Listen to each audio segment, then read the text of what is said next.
Samantala, Idol, maaga ng pinalikas sa mahigit kumulang po na 200 pamilya po sa La Union kahapon bilang paghahanda sa epekto ng Super Typhoon Nando.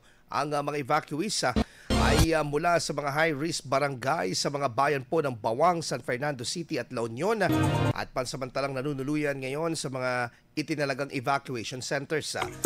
Bilang bahagi ng paghahanda, naka-activate na rin ang full disaster response ng probinsya mula sa mga tauhan hanggang sa mga nakahandang emergency assets. Tiniyak din ng mga otoridad ang maagap na pagbibigay abiso hinggil sa mga kalsadang maapektuhan ng landslide, partikular na ng Nagyuban at Parparaya Crossing sa may Bagulin at San Jose, San Fermin Road sa may Caba, La Union.